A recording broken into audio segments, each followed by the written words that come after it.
মুখ্যমন্ত্রী 2021 সালে বলেছিলেন যে এই জমি দফতর এটি হলো ঘুঘুর বাসা। তাহলে মুখ্যমন্ত্রী 2021 থেকে 2024 সাল আপনি কি করছিলেন? অধীর রঞ্জন চৌধুরী প্রশ্ন তুলছেন এমনটাই।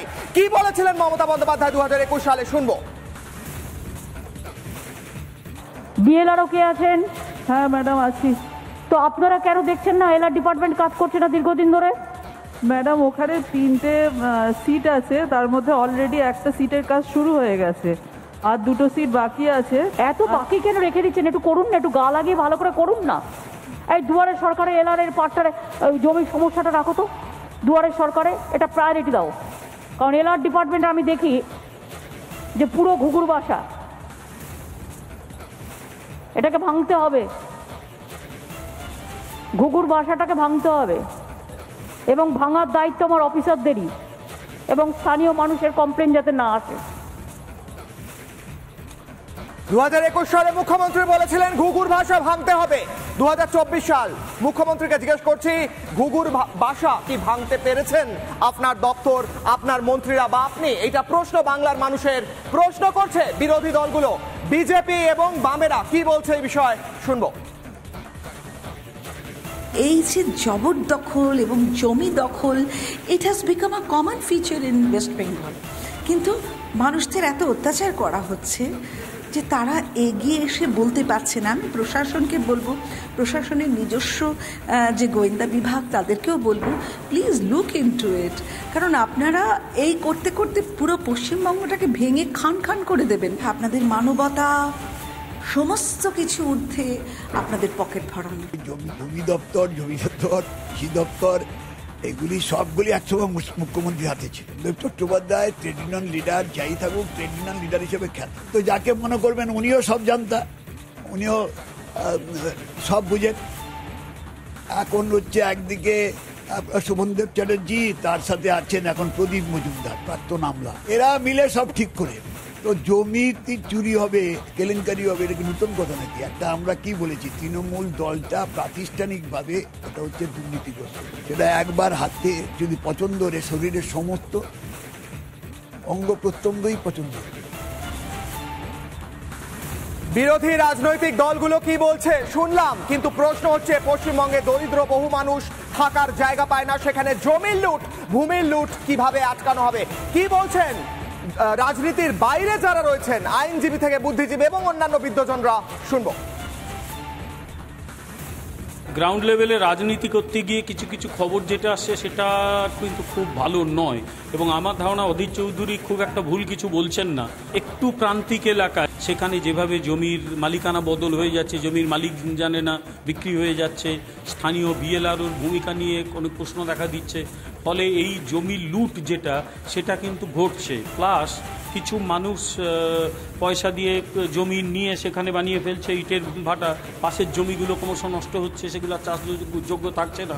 এই ঘটনাগুলো পশ্চিমবঙ্গে এখন আকছার ঘটছে। যারা দুর্নীতিগ্রস্ত তারা দুর্নীতির নতুন জায়গা। আমি তো নতুন বলবো না, জমিকে কেন্দ্র করে বাংলায় রাজনীতি হয়েছে, এখনো হচ্ছে, এখন ব্যবসা চলছে, এইটুকু একটা নতুন সংযোজন।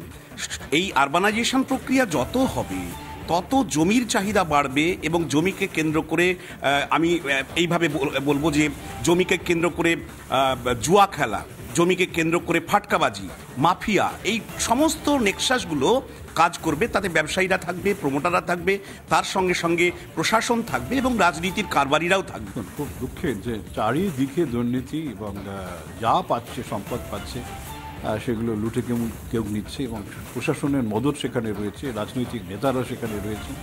এমনকি জমি, যে সমস্ত জমি হয়তো ভেস্টেড জমি রয়েছে, অর্থাৎ সেই জমির মালিকানাটা রাজ্যের হাতে সমর্পিত হয়েছে, সেটাও দেখা যাচ্ছে নানানভাবে সেটা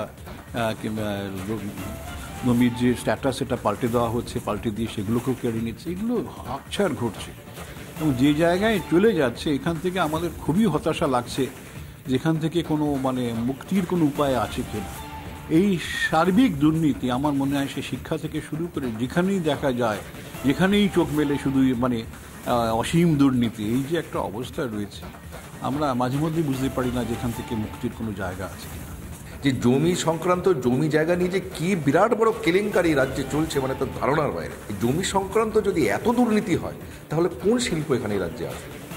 প্রথম শর্ত হচ্ছে জমি। হাওয়ায় তো আকাশে তো কেউ শিল্প লাগাবে না। তো এখানে জমি যদি এরকম তার ল্যান্ড ইউজ প্যাটার্ন যদি বারবার পাল্টায়, ভুয়ো একটা মালিকের একটা জমির 1000টা করে মালিক রয়েছে, জাল কাগজ তৈরি হয়, বিএলআর অফিসে গেলেই বোঝা যাবে যে কি ধরনের দুর্নীতি কিরকম চলছে।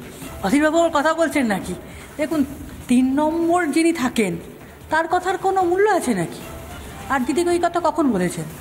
যেখানে যেখানে দুর্নীতি হচ্ছে সেখানে সেখানে স্টেপ নেওয়া হচ্ছে, কমপ্লেন পেলেই তৃণমূল দল দেখছে, নেত্রী দেখছে এবং প্রশাসনও দেখছে। অধীরবাবুর কথার কোনো রকম মূল্য নেই।